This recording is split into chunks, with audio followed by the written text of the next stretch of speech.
Away he goes. Talk about timing.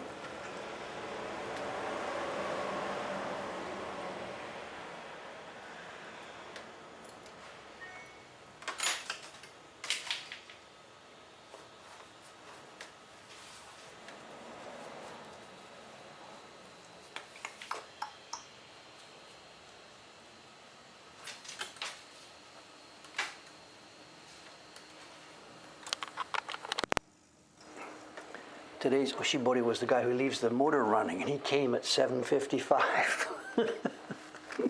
You heard him just drive away. Perfect timing. Perfect timing. Gumpy, peel the gumpy. Nothing to do with this one. Hey, good morning. Good morning. Mic up, running. Green. Looks good. Let's do this. It's been an interesting few days. It's been an interesting few days. Interesting. Okay, what's on tap today? We're going to be doing more carving, exactly the same thing, just more carving on the same block. I have a show and tell, something that arrived yesterday afternoon from an auction link. I could show you the link partway along maybe.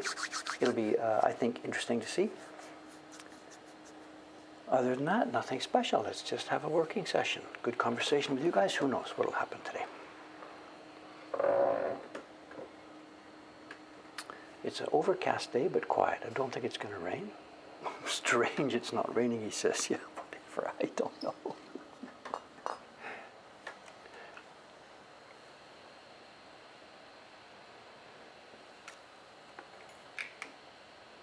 The Gampi peel, which you missed, it happened yesterday afternoon. The Gampi peel was for, I'm doing the carving here for January's print. John Sam, our in-house carver, he's doing the carving already. He's now working on number 2, the February print. The carving for all of this year's sets are all done already. The girls now are upstairs. They're proofing on the December print already. October print's finished. November print's almost finished. They're proofing December. I'm carving January. Chon-san's carving February. And our next carver, Kawasaki-san, if I say she's our slowest carver, whatever, Kawasaki-san, she has to get going on the March print. So I did the paste down. I finished the tracing. The last few days I've been tracing the March print and pasted it down unpeeled yesterday and sent it off to her. And I can give you a tease, I guess, whatever. I don't have an image of the second print, the one for February. But you guys are here, we can give you a tease. This is the design of the print for March. It'll be another Koryusai design, of course. And it's not a pet, I'm going to say a pet hawk. It's a hawk or a falcon, whatever. And I had to trace it all. The original we don't have an original of the print itself. We have, fuzzy internet stuff, which is all we've been able to find. So based on a fuzzy internet one, I blew it up in Photoshop, brought it into my iPad, and then traced over the last few days. I've traced every freaking line of this thing, the eye, the hair, whatever.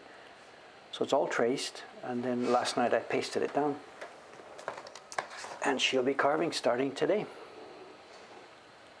I don't have an image of the February print, the second one. It's better if we leave it as a surprise when it comes later on. So because it's a bit of a different design.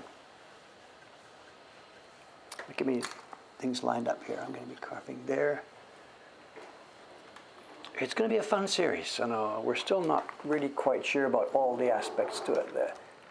The price, and we're still working on the packaging. We ordered yesterday the new boxes, the Polonia boxes. Because these prints are bigger than last year's series, we need new boxes. And subscription sets, no, they're always subscriptions. We never sell single prints from them, never at all. Somebody thought the next stream would be Thursday. It is Thursday. I got it, okay, so.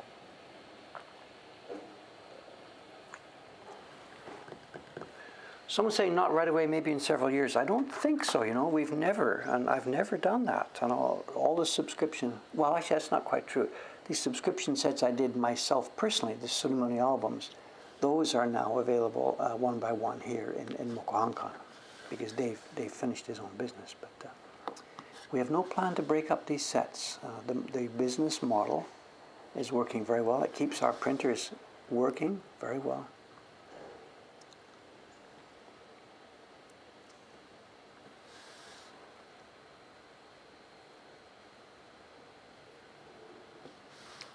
this is a sharp knife. I must have sharpened it just before we finished the other day. Very sharp. I have to be careful here.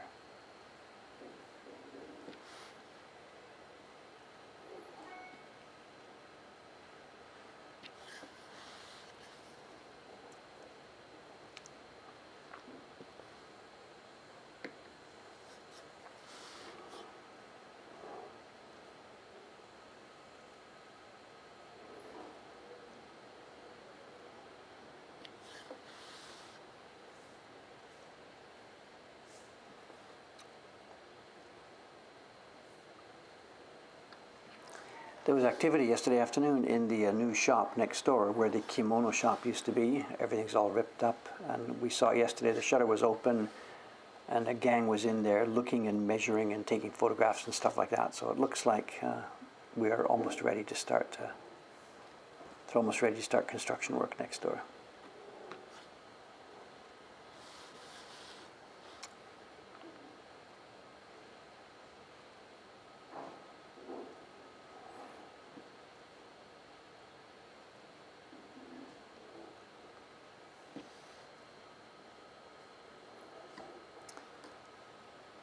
We've been watching for a web page to come up for that shop, and when the guy visited me a week or so ago, was it, to introduce himself, he gave me his Meishi, and I mentioned before that the same company has many different businesses here in Asakusa, so, and his Meishi listed all the business, the spiritual healing and the dango shop and stuff like that. But the Meishi also listed this new business already. They had it top front and center on his Meishi, so if they're that far ahead with their planning, I thought maybe there's a website. So we tried to find one yesterday, but not yet.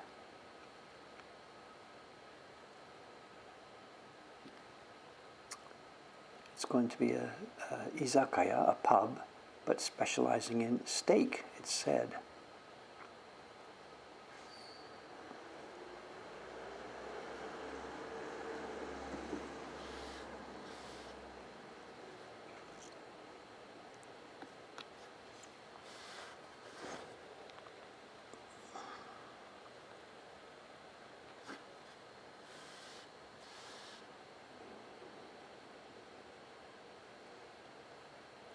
This is actually not a bad piece of wood, It's kind of nice. I'm liking this one. And the piece yesterday, I showed you that Hanshita just now, and I had to paste it down for Kawasaki-san, our carver, the third print in the series.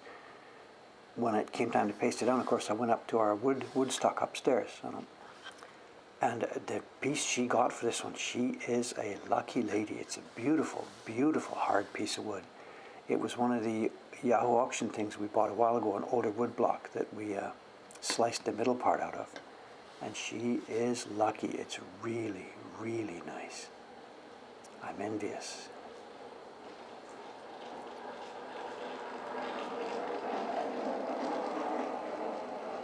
Is that a tourist? Haven't seen one of those in a long time.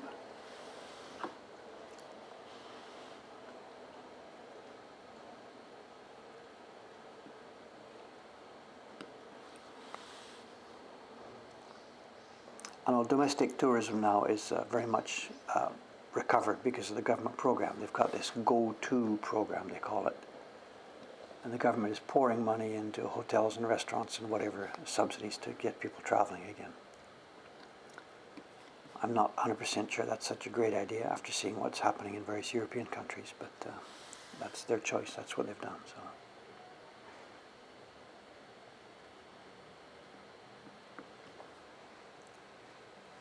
I myself still haven't been in a restaurant now since March, I guess, whenever it was, when the shutdown came. So. Actually, though, speaking about that, being in restaurants, I've been taking walks. I told you a few days ago that I've been trying to get more exercise because I'm just sitting here all day long doing, just working and not moving. So I've been taking walks an hour or so at a time, sometimes in the morning, sometimes in the late afternoon, sometimes before going to bed. And on one of the walks, it would be a couple of weeks ago, I guess. I try and keep going in different directions all the time. You can't go about the same place all the time. And I walked over towards Ueno Station. It's about, half an hour walk from here over to Ueno Station. I'm trying to keep to the back roads. The main roads are not so interesting, so trying to keep to the back roads. And when I came out of Ueno Station after going to the bathroom in there, I headed for one of the back streets to come back here. I passed, this was late at night, the place was closed. I passed a place with a sign, and I'd never seen it before. And it said, Cuban Sandwich Specialty Shop. And it had a Cuban name or a Spanish type name. I don't remember what the name was right now. If you're curious, if you Google Cuban Sandwich Ueno or something, the place will come up.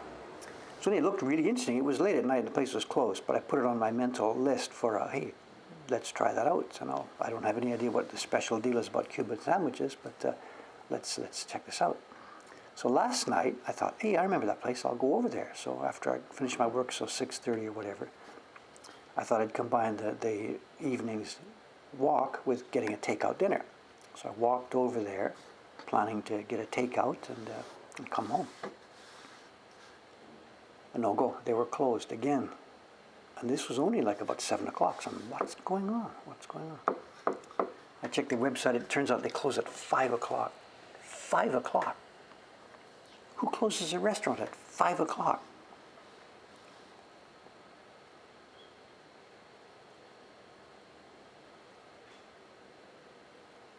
So I don't know if anybody knows what the deal is about Cuban sandwiches, what the special deal is. I know nothing about this.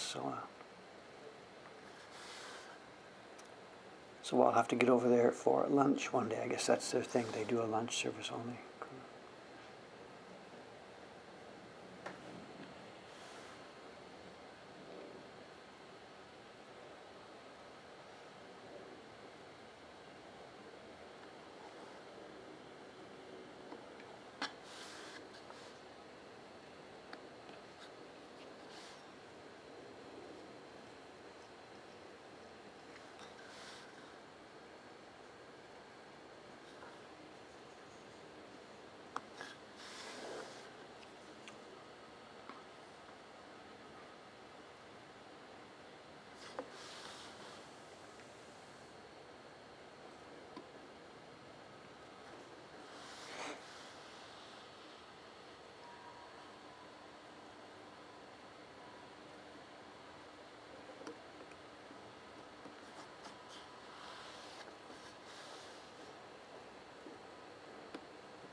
Looking okay?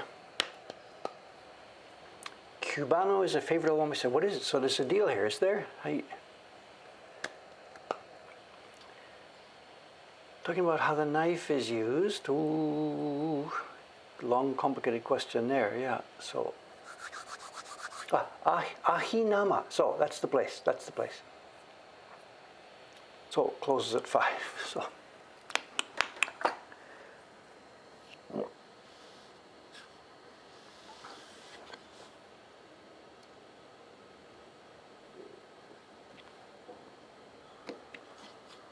Ahinama.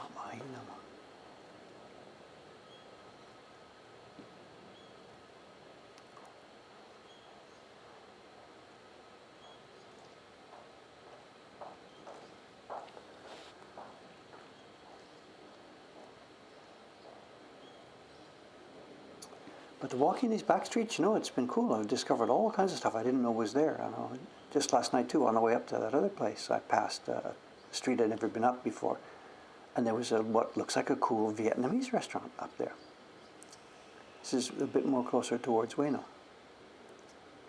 And around here, there's lots of Thai, quote unquote, Thai restaurants, but wasn't aware of a Vietnamese restaurant, and this one is quite close to here. So I don't know if they do takeout or not. I don't know.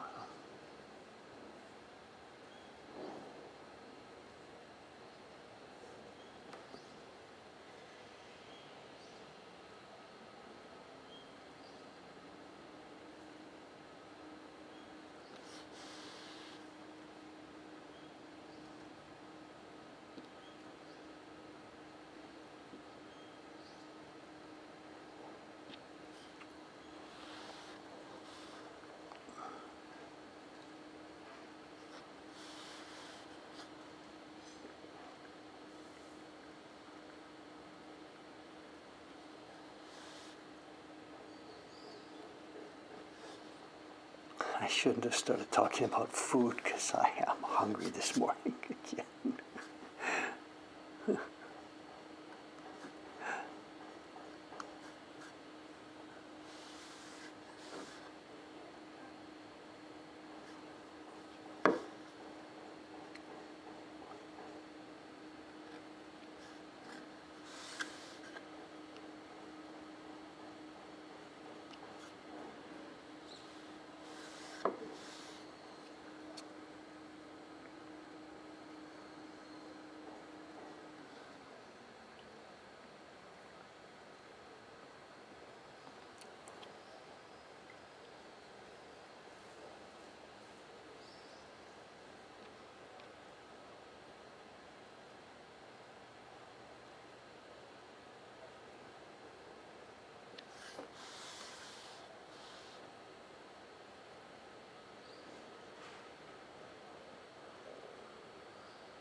This is going to be a fun part of the block, these curves and curves and curves. It's just great fun, you know.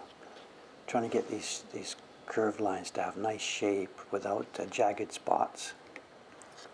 And control the thickness and thinness. This is one of the most pleasant parts of this job, you know.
I don't know, you're talking about using beech wood. I don't know. I think that's pretty brittle stuff, you know. I don't know.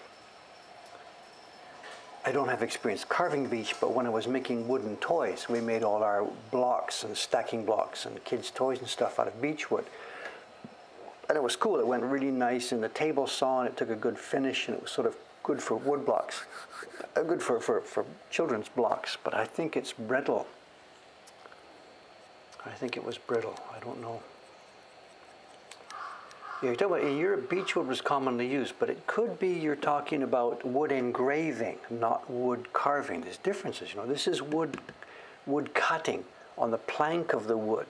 But if you think of the wood as standing up and you're on the end grain, European stuff was engraved on the end grain to a large degree. Not 100%. Sometimes they did this as well. So I don't know. I don't know. It might be doable.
I mean, they're clearly talking to each other, aren't they? You can see they're answering with the same kind of voice, the same phrases.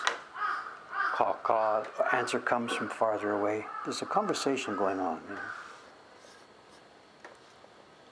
I'm really curious. This might be territorial. This is where I am. Stay out of this zone. I got the food here. You keep away. It could be that kind of stuff. Or it could be the other way around. It could be, hey, I found some good food here. More than enough for everybody. Come over and join me or something. You know? I don't know. There's clearly meaning in that stuff. It's conversation, you know.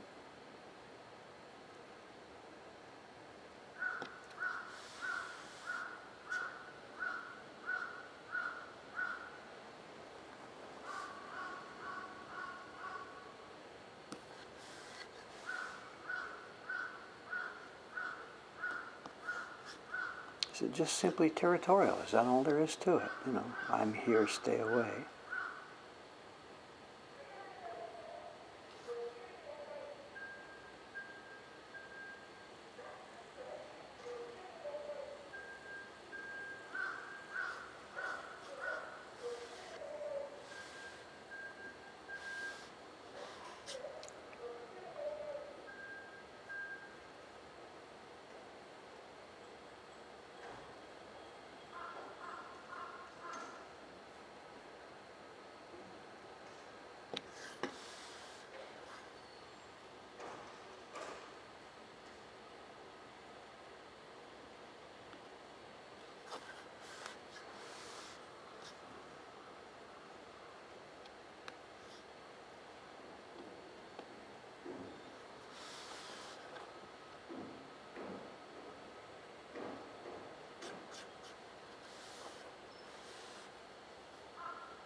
Looking good.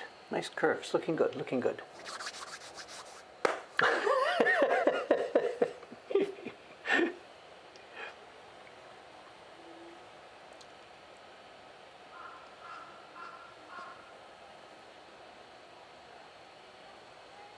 uh, uh, uh.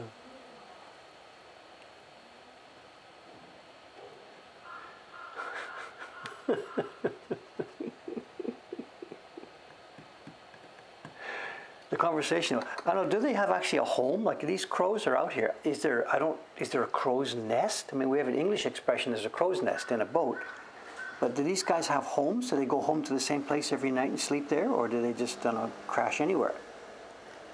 I mean, I presume when they're laying eggs and stuff, they must have something set up. But in a normal, as part of daily life, do they have homes? If that was the case, then it must be the same guy who we hear every day here. You know, this is his territory. I don't know. I don't recognize the voice. It sounds the same, but it's a crow, whatever. You know, I don't know. I suppose they've been well studied. I suppose lots of people are. They know about this stuff. You know.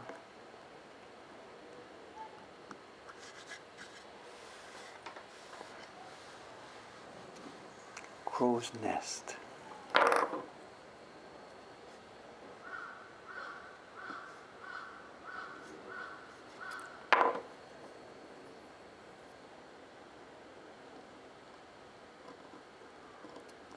Why would that thing on a ship have been called the crow's nest rather than some other kind of bird?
Very nice, very nice.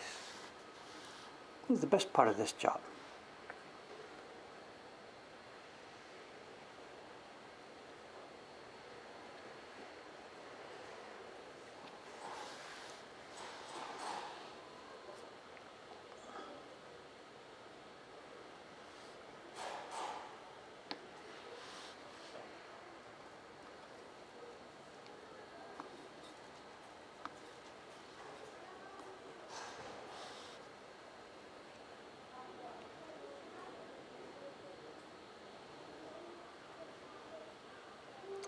When I was tracing that other image the last few days, the one for the March print to send it to Kawasaki-san, I just showed that hawk picture, there's feathers, feathers, feathers. And most of the feathers, they're beautifully, beautifully tapered lines, So as I was tracing it, I was envious that she was going to get to carve this. So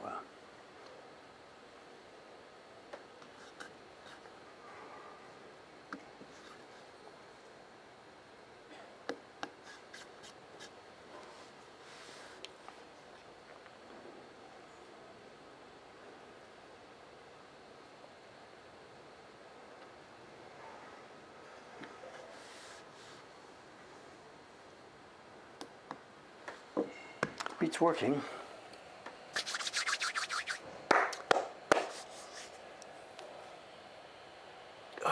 Questions. I'm missing questions as usual. Sorry, I should pay attention more often, I guess. I'm sorry.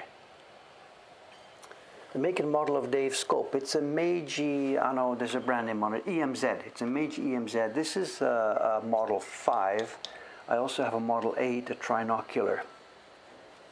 It's what they call a stereo microscope. It doesn't show blood cells and stuff. In fact, I've got it on minimum magnification. So anyway, Meiji EMZ Model 5. They're used ones all over the place. Lots of electronics companies buy these to investigate circuit boards and stuff like that. And companies come and go and come and go and come and go. So these scopes come on the market all the time.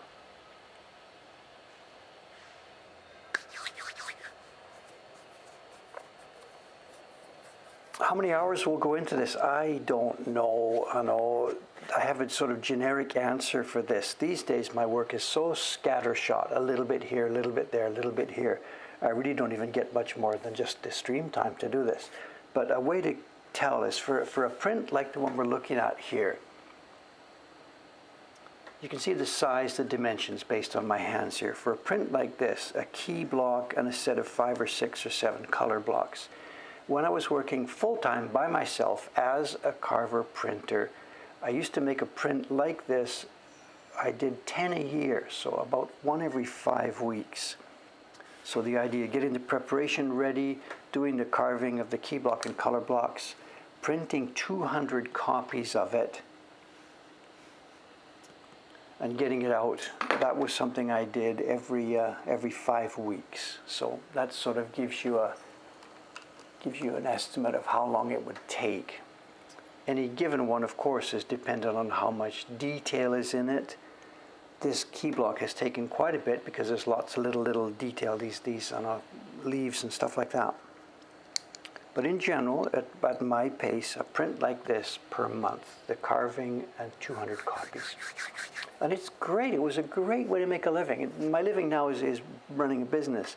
But when I made prints like this, if you think of that, if you can make 200 copies of a single print and carving and print and do it all in 1 month, then how much do you need to make a living in 1 month? Whatever. I had a mortgage to pay, 2 kids, 1 kid looking for college later on. So whatever, a few $1,000s a month is what you want. But when you're making 200 copies, you don't have to sell them for a very high price.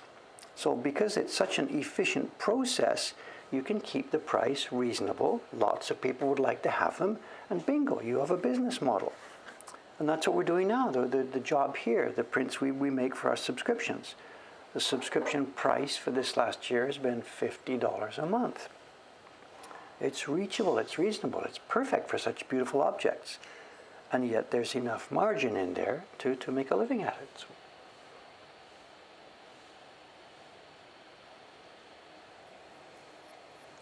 Is today the start of a new term? No. That stuff starts in April. little one in uniform walking with nicely dressed parents. Maybe they're out for a photo session. We're coming up to Shichigo-san season, 753. There's a specific day that is set for the Shichigo-san, but it's not really a specific day. It's the season. So you'll see this anytime now. Once we get into autumn, the kids at the shrine with the little fancy dress and whatever getting pictures taken. So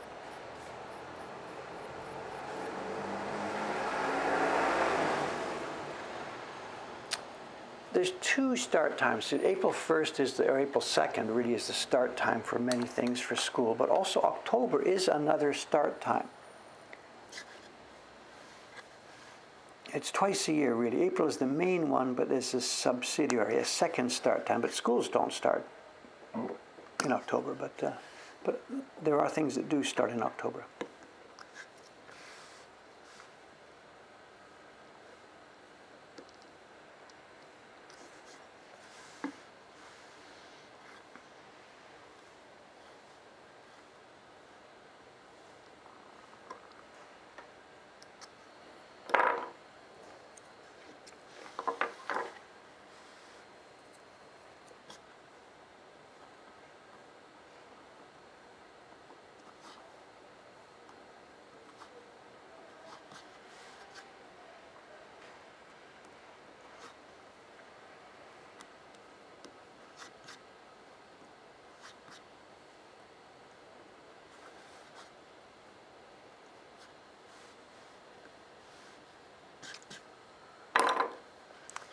It's hard to know where to move next with this because it's all tangled together. There's reeds and leaves and bits of water movement and stuff like this. So where to go to next,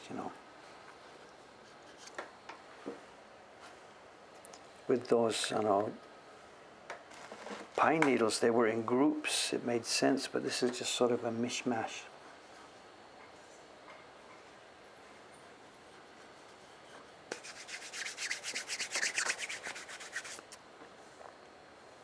Oh, I know what I meant to do. There's a show and tell coming up later on in the stream here today. We're just too early for it now, but I want to post a link to something. I want to post a link to something that'll give you some background information. This is not the prints themselves. This is a Wikipedia page. And it talks about one of those, Otera Meguri, or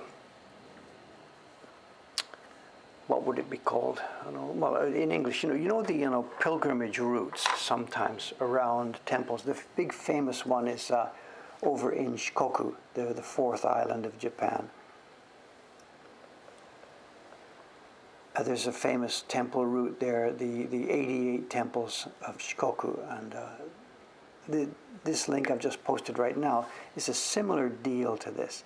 It's a kind of it's funny actually, a cynical viewpoint to these is there's temples scattered all over the country, and they get their local people.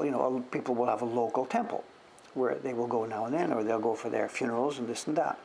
So temples have a local aspect to them, but they want more business. So somewhere along the line, somewhere back in the old days, some bright guy had the idea that his temple would get together with a few other temples and make a link. Over where I lived in Ome, my house in Ome, 7 of the local temples there have decided to get together. This is 100 years ago or so, or 200 years ago. They got together and they said, there's the 7 lucky gods. So I'll tell you what, let's take 7 of these temples. I'll be this one, you be that one, you be that one, and let's make a link. And these 7 temples can be linked together as the 7 lucky gods temples. I'll put up Ebisu, you put up Daifuku, or Daikoku, or whatever, and away we go. So of course people get in the habit of traveling around to all 7. So every one of these temples gets extra business. People come and they clap and they throw a bit of money in the money box and then leave. It's money for rope for the temples. So it's become a real big deal over the centuries where these temples would gather together into groups like this. Anyway, the one I put a link to is one that I myself didn't actually know about. It's pretty low key. If you're interested in Buddhist temples, I guess you know about it. But even after 35 years in Japan, I had never heard of this particular one. And the link there, you see, it's Bando Sanju-san Meguri, or whatever, Sanju-san Kasho. And this is a new word to me too. I didn't know the word Bando, and that's an older term for what we now call the Kanto. the plain here in Japan. We have two in Japan, the Kanto, the eastern plain, and the Kansai, the western plain. And it's basically Edo and it's Tokyo and Osaka. But I didn't know the older term, the Bando, which is the older term for this one, the Kanto. And whether there's a matching term, Bansai, I don't know, but anyway. So anyway, there it is, and it turns out that there's a temple, but 33 of the temples in the region got together and made one of these circuits where people have to go to all the ones. And they got to go in turn. And it starts down in at the coast there in Kamakura area. And it progresses locally around there, and then it starts to skip all over the place. And to see them all, you've got to go up to the north of the Kanto, over to Chiba, out to Saitama. It's a big deal. This is not something you do in an afternoon, like the one over in Ome, the 7 temples.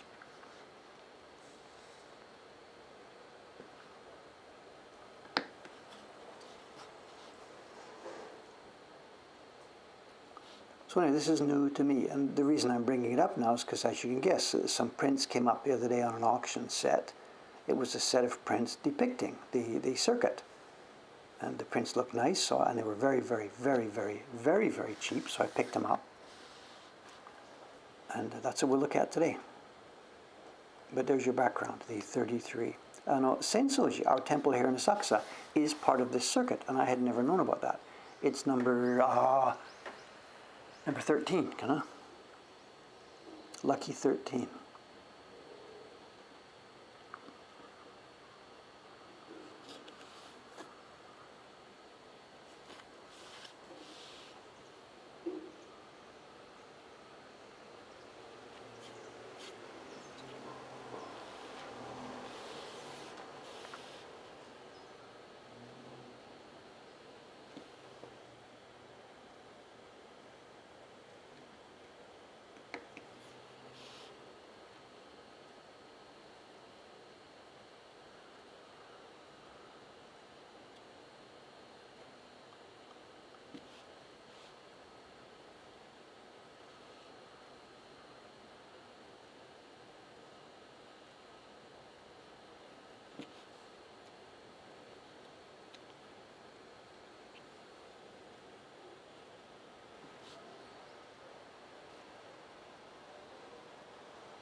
So questions. How did the falling cement conversation with the landlady go? There's work. In fact, that's the cone. You see the cone sitting out front there.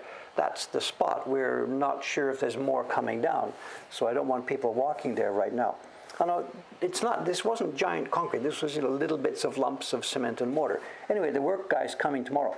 And there may be a problem coming on this. The landlady hasn't come to see it yet. She just, when I phoned her, she phoned this guy. He's coming over tomorrow morning to have a look at it. And he called her back, and it turns out that this building, well, it's a straight, just a little box. It's a concrete box. It's a steel frame. There's a reinforced concrete structure. So there's steel posts and beams wrapped in concrete. And it's just a box. And it turns out that the front of our building is a concrete with a balcony, concrete with a balcony, concrete with a balcony. Step back, 1, 2, 3. So it's 3 concrete slabs, and it would be extremely boring, nothing. So when they renovated the building somewhere 50, 60 years ago for the restaurant, they put these if you've seen, I don't have a picture of it here. Do I have a picture of it here? I do have a picture of it. This is a sketch of it. So the building has these roofs with tiles, and you can see at the very top, there's one at the top of the 3rd floor, there's one at the top of the 2nd floor. But these actually are just simply stuck on the front. The building itself is concrete slabs, and then there's these fake roof things which are just basically assembled at the bottom here, lifted up and bang, attached to the building. And the concrete that fell the other day, if you can see at the left here, Audrey's son is with the pet cat at the bottom. If you go above her head, up 1 floor, up 2 floors, there's the angled roof at the top of the 2nd floor. The bottom left of that roof, that's where the mortar and stuff fell from. So what the landlady's answer is, well, look, this stuff's getting old. Let's just take off those old roofs and we'll leave it there. That's her idea, to strip the building back to the bare concrete wall. It'll look like a frickin' prison if we do that. But it's her call, it's her building, and it's her money and her liability. I'm the tenant here. So this guy's coming tomorrow to look at it, and I'm going to chat with him, because if his recommendation to her is, yeah, simplest way, just rip those things off and then it's all safe, nothing can fall down. And then what I'm stuck with is a prison. So we'll see. I don't know. So that conversation starts tomorrow morning.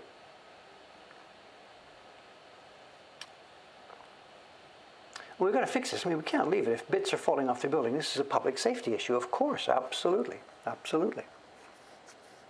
I'm not going to suggest we leave it, but we have to fix it. And she's going to want the cheapest way to fix it, and Dave wants, wants the building to look reasonable. So we'll see how it goes. He's coming tomorrow morning at 8 o'clock, and we'll chat about it.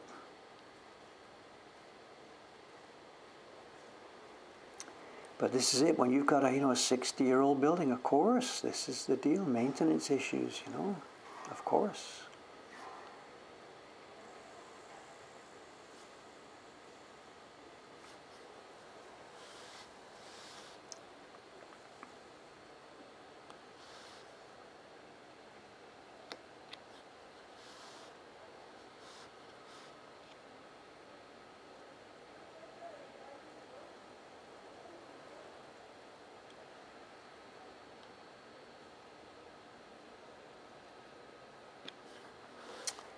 Buy the building,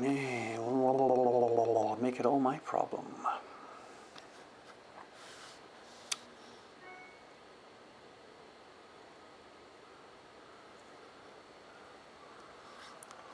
Actually, there was a conversation about buying the building, almost certainly, it's not going to happen, This is her revenue stream,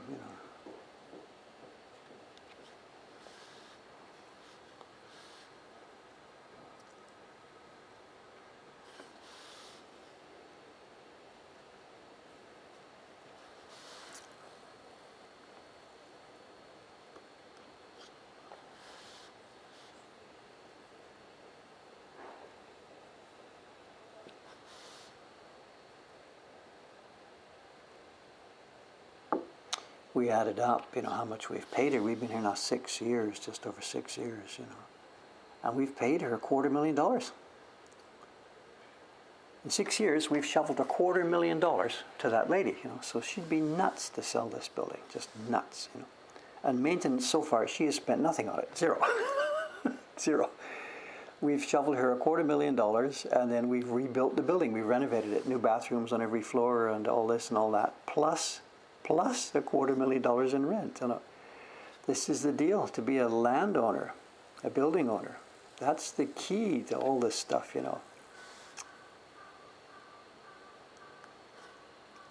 Landowners. That's my choice, I guess, whatever.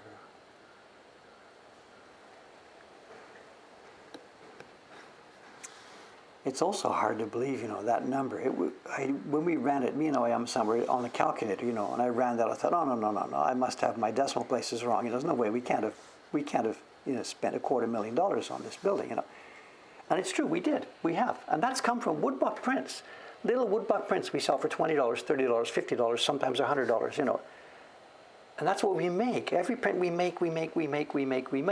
And yet we've also paid out $250,000 for the benefit of being in this building, you know.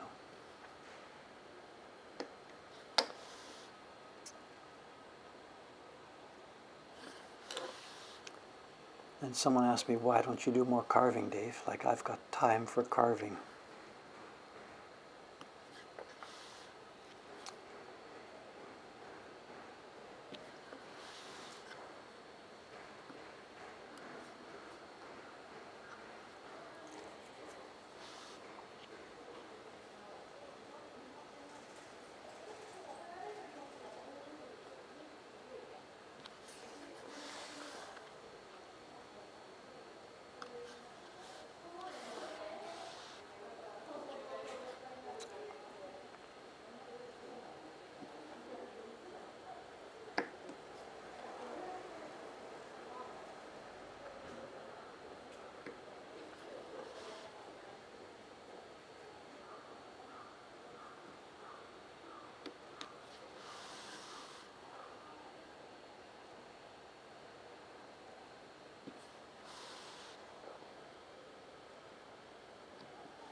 Yeah, that comment was held. The comment that said a small piece of concrete is relative when it hits you on the noggin from 20 feet up. That comment was held. So I think the word noggin, I don't know, something. Anyway, I approved it. So whatever fly fish, whatever it is maybe the word noggin or the word concrete, or you tell me. No idea.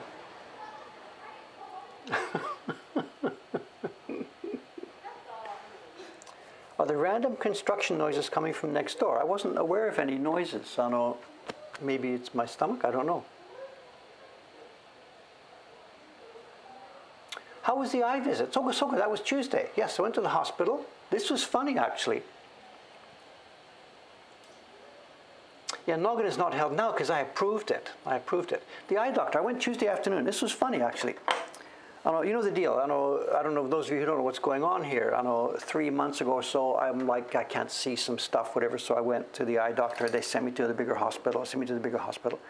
The point being, I got a diagnosis 3 months ago of what they call advanced glaucoma in one eye, in my right eye. And there's nothing to do. It turns out the pressure in my eyes is low, so there's no medication. It's just simply wait and see what happens. Just, you know, your eyes are gradually going to go. Anyway, long story short, Tuesday was the next test. And they put your head in this hood and they flash lights and you keep your eyes steady and it basically finds your blind spots, the parts of the retina that are damaged. So we do this with the nurse, we giggle about this and she clicks and clicks and clicks and I click and click and click and we do this thing. One eye, right, and then we go in to see the doc, you know. And he said, how you doing? What's going on? How you feel? I feel okay, whatever. And he says, okay, let's look at these numbers. And he pulls up the numbers on the screen here, which show it's sort of a map. It shows the visual field, what parts are now decayed of my visual field. And it's better than 3 months ago. And he's like, let me do an inspection. And he gets me in the mini and he puts the thing and he shines the light and he looks inside my eye. I said, oh, it's glaucoma. I said, this is glaucoma. And I said, you told me glaucoma doesn't get better. He said, no, it doesn't. It just gets worse. Your stuff doesn't fix. And yet the dots and dots and dots on the field show that I can see some places now that I couldn't see 3 months ago. So he's like, maybe the test 3 months ago, I don't know, not so sure. So he's not quite sure what's happening. There's no question about it. This stuff doesn't recover. So all he can say at this point is that, well, look, we've got 2 data points. We've got your data point from 3 months ago, and we've got your data point now. And these tests are not all that accurate. The lights flash, and you click your button, and who knows what really happens. So the key point to take away from this thing on Tuesday was that it's not actually fixing and getting better, and it's not going to go away. But the point is, it's clearly at this moment, it's not rapidly advancing across my eye.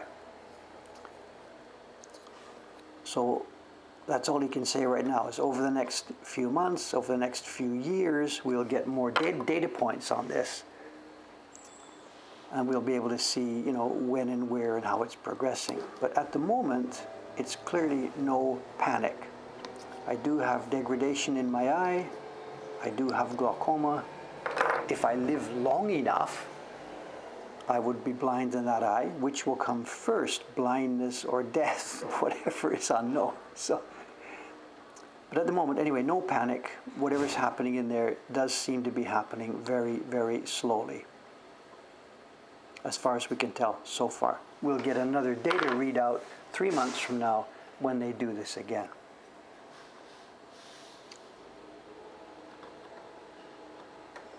So I don't have to worry, like this is not going to be my last print and stuff like that. We're okay for a while.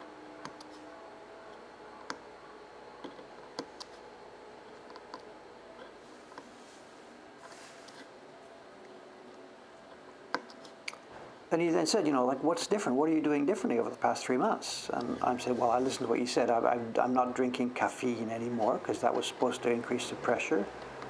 So my coffee is caffeineless. I'm getting a moderate, not moderate. I'm getting a tiny amount of exercise these days. I go for a walk 3-4 times a week. And I said also, I told him that I'm trying to reduce carbohydrate stuff because it was too much. I was going to sleep after lunch and stuff like that.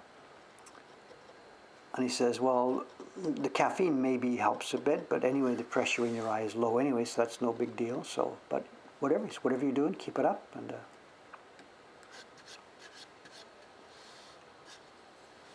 so that's the medical report, which is basically nothing to report. So, yeah, the thing about it, somebody's posting here, you get better at these tests and stuff like this. This is curious. But in this case, better at this test is not good. In fact, I struggled with this a bit. I was talking to the nurse about this. The deal is they put your head in this thing, and you fix your eye in one spot. Then they flash little lights here and there. And of course, if a light flashes in one of your blind spots, you don't even see it. You don't even know the light is flashed. If the light's flashed somewhere, you can see it. So you click the button.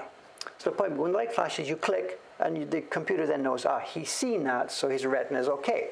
They flash a light. Dave doesn't click. The computer says, aha, maybe that's one of his blind spots. Now, it's not so accurate clicking in things, so the computer keeps repeating. And after enough repetition, it gets this picture of where there's a gray zone in your retina. He never clicks when there's something down there, so this is a dead zone. So it's a good idea, but the implementation is terrible. It's terrible. For one thing, there's an audible click that happens whenever there's a light goes on, and the computer sends them in pulses. It goes click, click, click, click, click in a group. So I've seen the light flash, click, high, click, high, click, high, click, high, click. And I clicked the fifth one, even though I couldn't see the light. So I'm like, wait, nurse, that was a mistake. I didn't see a light. Because there's a rhythm, and your hand follows the rhythm. And there should be no audible clue. There should be no rhythm. It should be random flashes. That way your body isn't clicking in advance. And she says, well, the computer understands, whatever. So I don't know.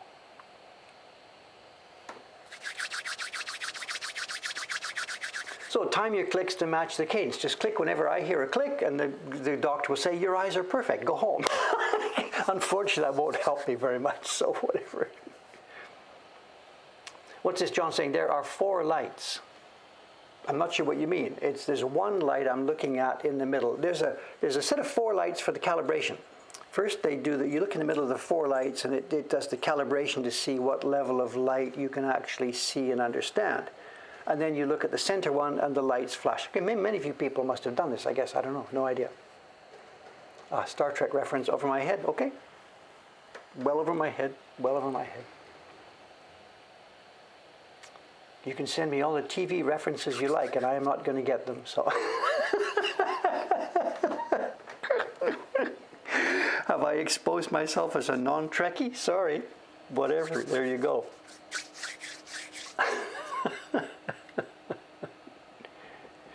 funny foods lower blood pressure. This isn't an issue. My blood pressure is normal, and the IOP, the intraocular pressure, the pressure inside your eye, which is a big cause of glaucoma, in my case, it's low. It was 14 3 months ago. Yesterday, it was 12.5 or something, 12 something. So that's why they're not giving me any medication. It's funny too, the pressure. Before I talk to the doctor, you sit with the girl technician you run through these tests. And she puts me in the machine and it does the puff of air, which is how they measure the pressure. So I'm saying, how is it, 14, 14, 15? And she says, talk to the doctor. She won't tell me, so it's okay.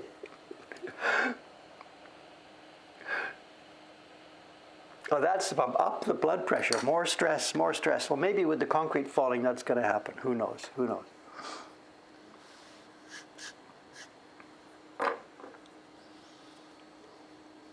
So anyway, no medical news is good news, I guess. So whatever. So I don't know. It's funny. There's another backstory to that too. It's okay. It's too soon to really lead into this. When I got this sort of diagnosis 3 months ago, which really could have been quite bad, there was a big dead patch in my eye, and reading up about it on Google and Wikipedia as we do, of course, I was feeling, wow, this is really not so good. I'm quite possibly actually going to go blind in my right eye here, And although that still is a possibility, as I said, it's not going to happen tomorrow.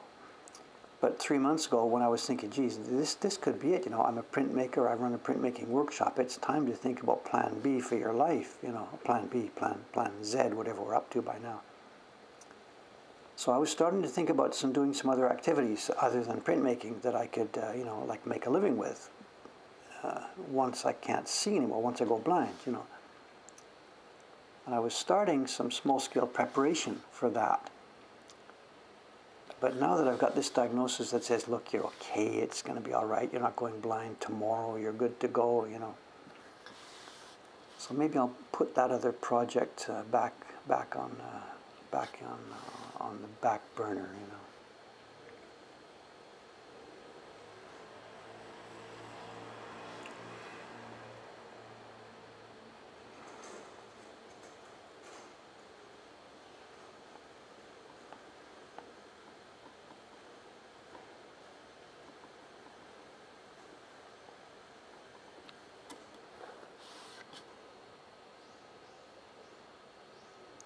So I missed the Star Trek reference, did I? I lost my credibility with all of our fans, kind of.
Working for time, right? Yeah, can.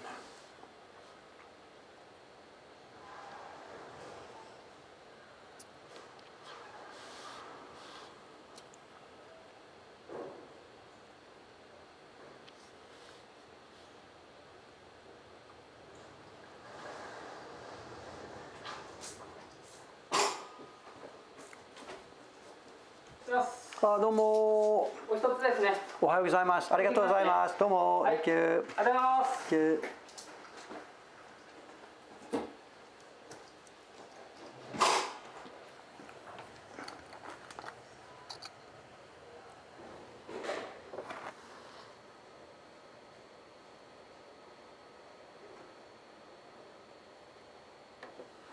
Not sure what that is.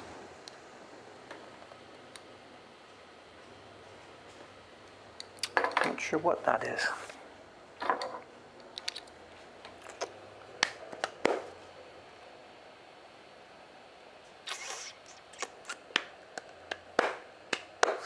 Oh, my mother's in this morning.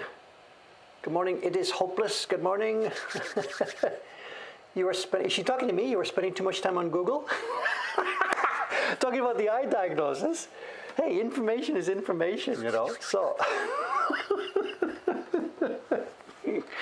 you don't have to yell at me, Ma.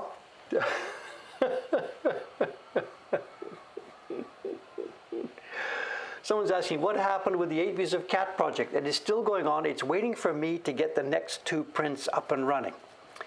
It's still going on, but it's waiting for me. I've got to choose. It's a decision point. I've got to choose at least one more from the candidate group and get them going.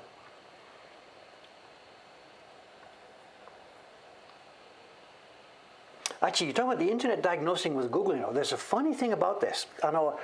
We did a show and tell here. It would be 2 weeks ago or 3 weeks ago. I can't remember. There was a kabuki picture we showed. It was those Osaka prints. There was 3 of them in a row with 3 kabuki actors. And the name of the play, I could read the kanji on the thing, was Yatsume. It's sort of, whatever, eight. The kanji is 8 eyes or something. It's a phrase in Japanese. So to learn more about the thing before I put it up, I Googled that phrase, kabuki yatsume. And there's a Kampo medicine shop in Asakusa near here. They sell the old Chinese medicines and stuff. And there's a bunch of signs in the window. And I saw a sign one day there. And Yatsume is apparently some kind of name of one of those Chinese medicines as well. So it's a phrase in Japanese that has a bunch of different meanings and stuff. Anyway, long story short, I Googled this thing. Asakusa Yatsume. Not Asakusa, I Googled Yatsume. Kabuki Yatsume. And before the search results came up, a special splash screen came up from Google Japan. And it said, we noticed you've searched for Yatsume. If you suspect that you are infected with the COVID-19, if you suspect you're infected with this virus, please call this health center number. And I was like, what? I'm searching for the name of a kabuki play. And Google intercepted this, thinks that I have some symptom or something that I've heard about the virus or whatever, or I'm looking for a cure for this virus. And it intercepted my web search with that public service message. If you suspect you were infected with this, please call this number.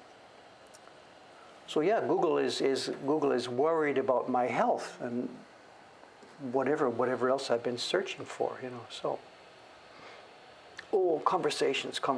Look at this. I can't see a tenth of this. I'm sorry at all.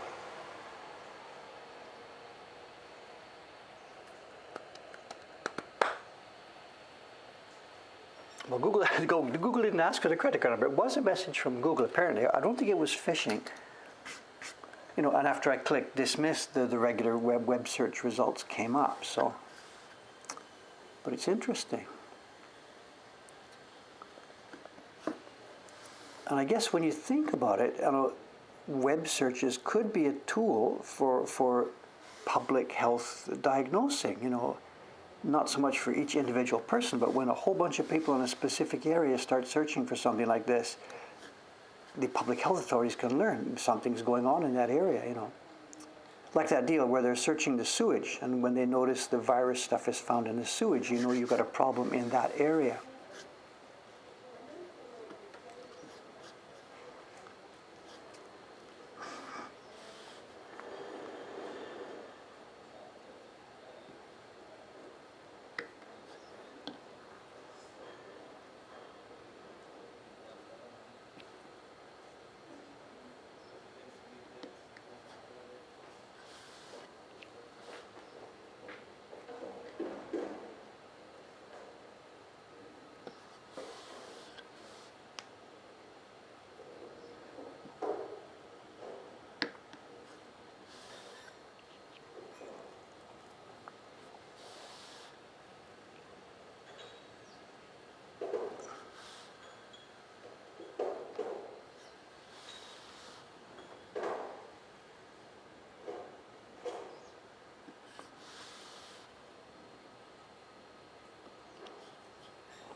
time? Are we time?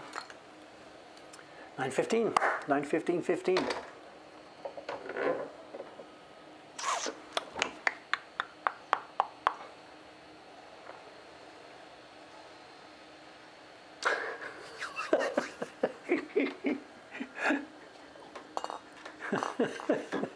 I don't really have eye problems. I just couldn't be bothered reading the chat. Is that the idea? So, okay. Okay, now, did you do your homework? That Wikipedia page I linked. Have you done your homework? Shall I link it again?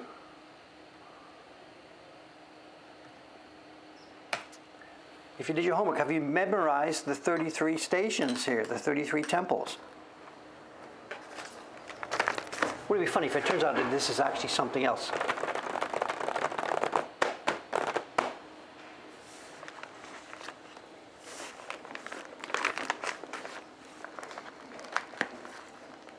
Oh, the other link I should send is what's inside here. Of course, we can link this now. This was an auction that came up last week. And it's the same. I shouldn't tell these stories, you know, because it will make it easier for me. There's an auction came up last week for a bunch of these prints. It's a 19 woodblock prints, Saint-Chaffada prints. Nobody was interested. Nobody was interested. So I got it for the opening hammer price. What was it, 2,000 yen? I forget what the link said. 2,000, 1,000? I forget what it was. 2,000 yen?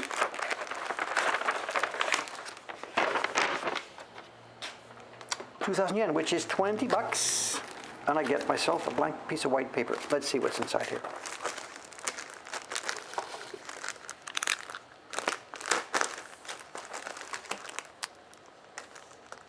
Now, these are woodblock prints, but there's an aspect to them that makes them less appealing for many people. These are Saint-Chaffada prints. These are they're prints made for collectors. A collectors group.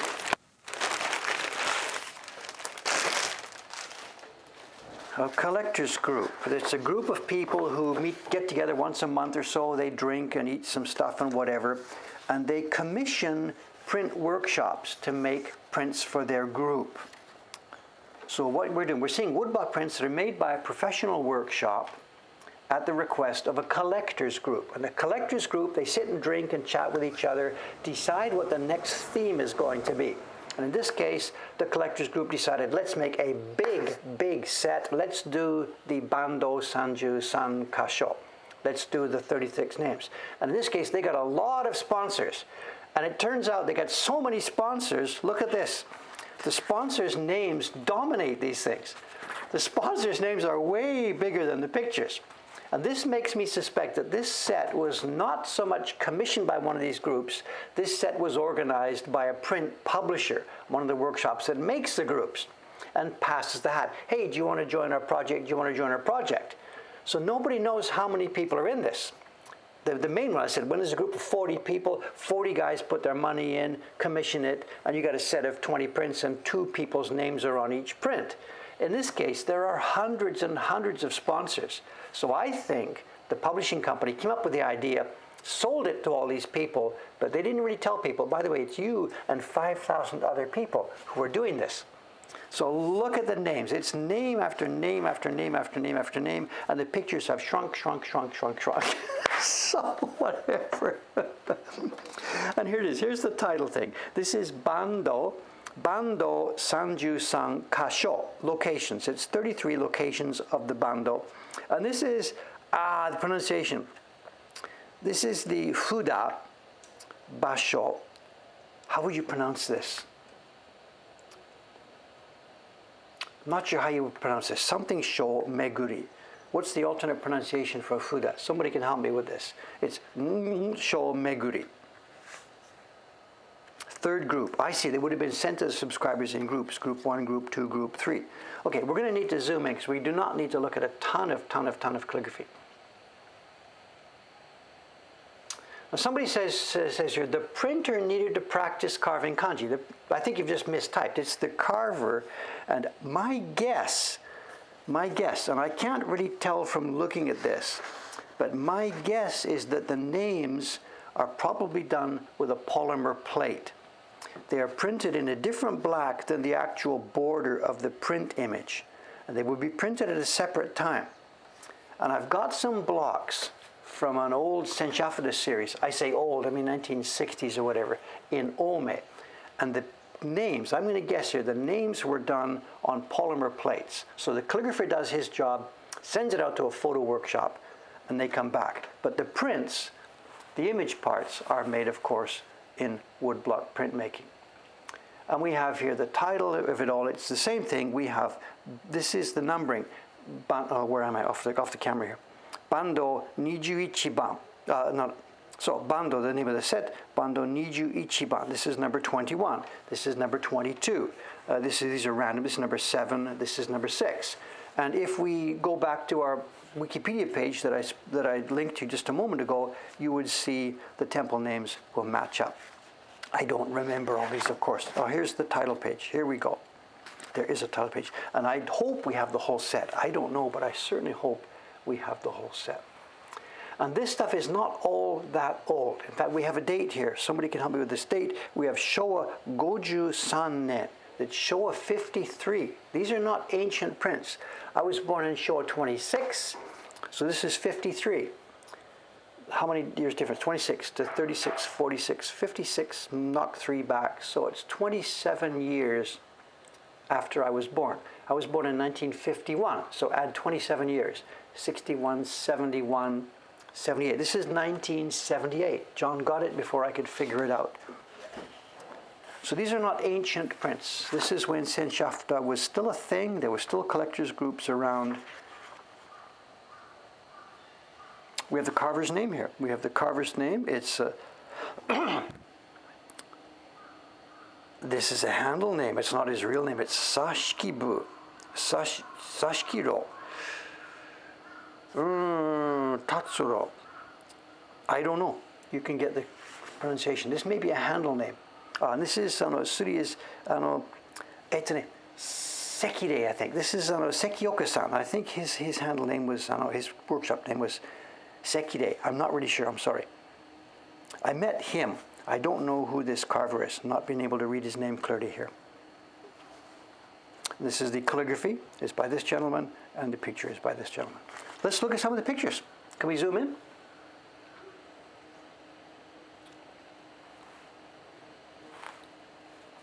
Let's stack them up, and we'll zoom in like this. Here we are. So obviously these are illustrations from each of the temples on the route. Let me flip through them and keep track of how many we've got here so that we can tell. There should be 33 temple pictures here. Here you go. This is number 1 and number 2. This is number 21 and 22. Only one here. This is number 23. Look at this. So many sponsors. So many sponsors. So they're not all 2 up. Some are 1 up. So the page count is going to be different. So these are nicely printed, you know. The registration is good. They are nicely done. The prints themselves are more tasteful than the calligraphy. That's 3. Here we go. Oh, this is the 4th one. This is number 1. This is Sugimoto Dera. I even remember that. Sugimoto Dera. This is number 1. It's down in Kamakura. I've actually been there. I didn't know it was part of this group. That's 1, 2, 3. That's 4. This is 5, 6.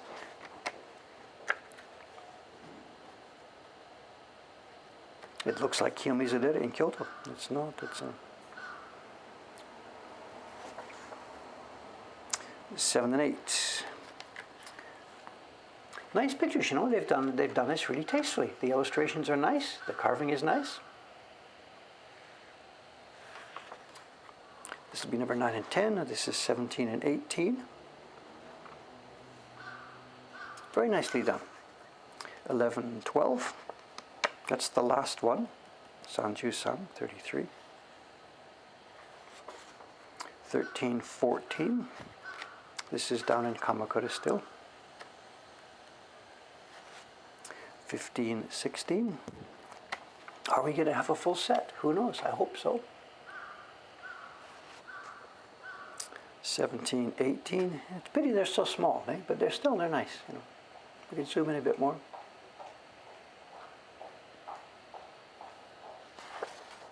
19, 20. They've done a real mix too. There's been snow scenes, rain scenes mixed in. Our pilgrims walking around. I've lost count. How many? I've lost count.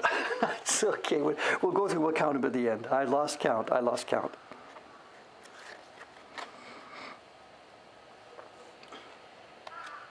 This is 20 now to this one, so you guys are counting better than me. Okay, I'll keep quiet. I'll just flip through and keep quiet. So sorry about that. So this is limited as number 12. And our own temple, Sensoji, Asakusa, will be in here somewhere. This is 14 and 15.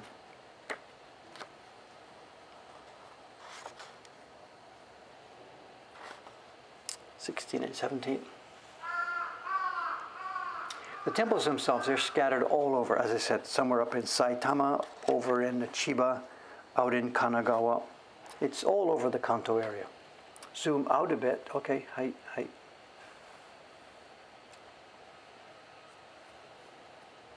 We haven't seen Sensoji yet. This is 15, 16, 10, 11.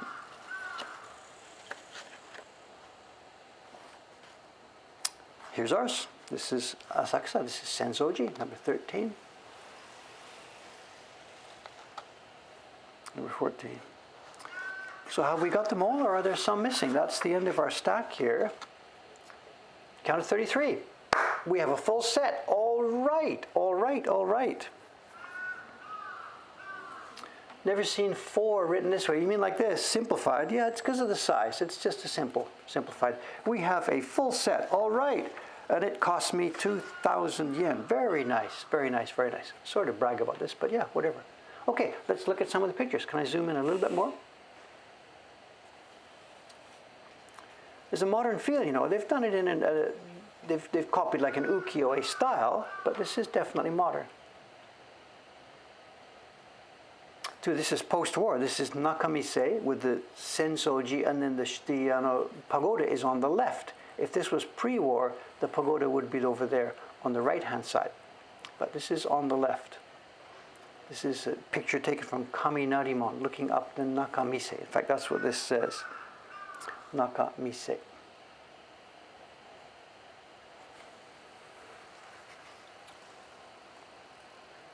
I'm very happy with this set. Very, very happy. Peaceful, quiet pleasures.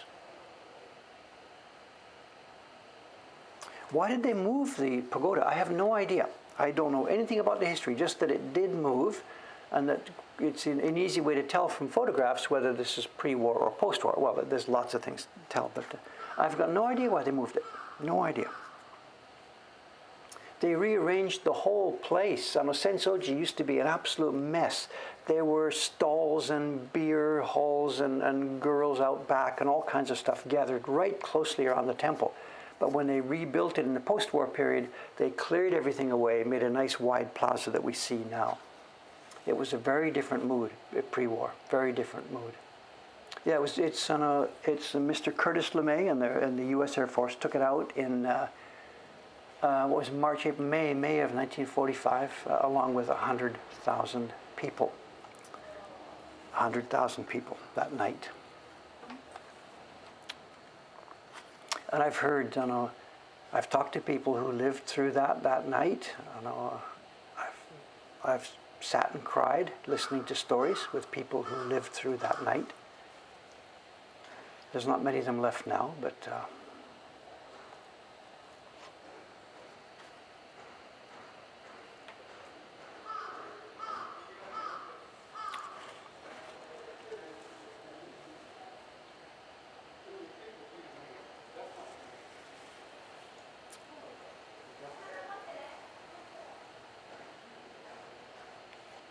that story, I shouldn't talk about it too much, but there's a video coming. We've had the Remembering a Carver video. There's Ito-san, where I met the carver, Ito-san, the carver, And then we've seen part 2 of that sort of series. I showed video of when I visited Ito-san, saw him carving and stuff like that. There's much more backstory to that. Much more backstory. Ito-san himself was sent away to war, and leaving his wife and 2 little kids.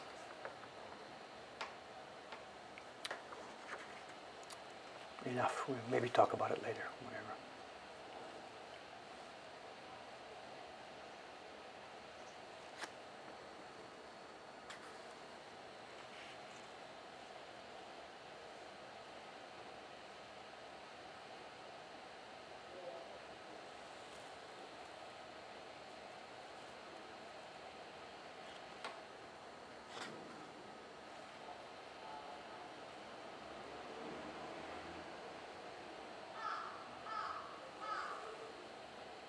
Very pleasing little set. And it's very religious based. I know there's mixed mood about this. I myself, I'm not a religious person at all. I don't believe in whatever, Buddhism or Christianity or whatever, any of that sort of stuff. But that's irrelevant to me here. I live here in Asakusa. I go and visit the temple up there. I sit on the temple steps and just geek around and enjoy the mood and the feeling.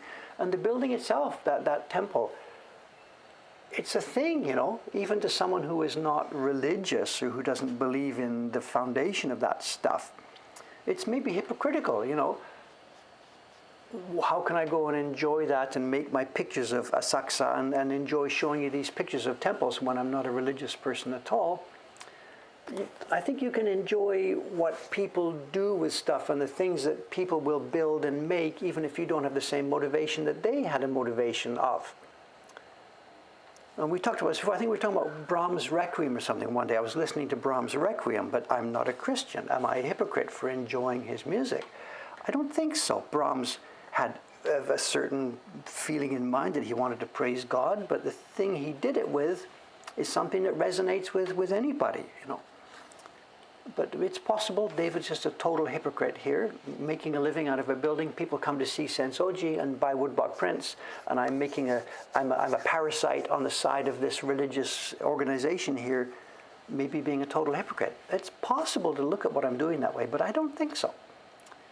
People do stuff and build stuff for many different motivations, and we can enjoy the stuff they've built even if we don't have the same motivation. I think it's just a question of respect for other people's viewpoints. But whatever. If someone maybe is really, really seriously religious, they may feel not so good about people like me who are in the periphery here. You know, whatever.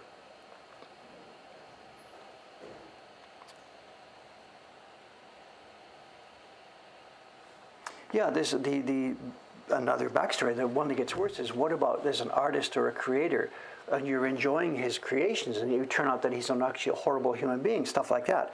I'm speaking on a more individual basis. I was speaking of a general basis. People in general built this religious thing, but there's the specific case where one specific person, we enjoy listening to his music, and it turns out that he is a repellent creature in real life. I don't know. That gets a bit more difficult, I think. When it gets personal like that, that's a bit more difficult. But yeah, interesting points. Interesting points.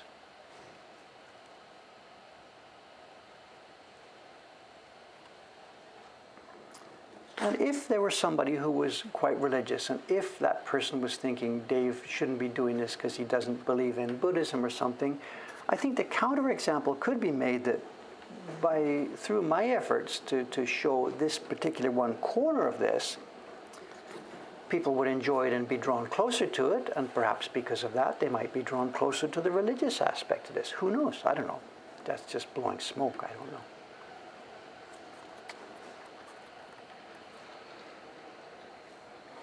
So John's got a viewpoint about this too. I know Sensoji themselves, they are, running a business. They, in their own mind, it's not God they're looking at, they're Buddhists, but they have their own religious viewpoints. And they, long ago, have had to come to terms with the fact that if you're going to try and run a temple like that, you need donations, and not everybody who comes to donate is going to be someone who has the same beliefs as you. So, whatever. I guess while they're busy counting their money at the New Year, they can work through that philosophical issue themselves. Whatever. So, anyway, very nice little set of prints. It will be up. It won't be soon, but this will be up eventually. It'll be up eventually on our collection page, which recently is going great guns. I showed, whatever. Just go and browse the collection. There's more stuff up almost every day. There's more stuff up there every day.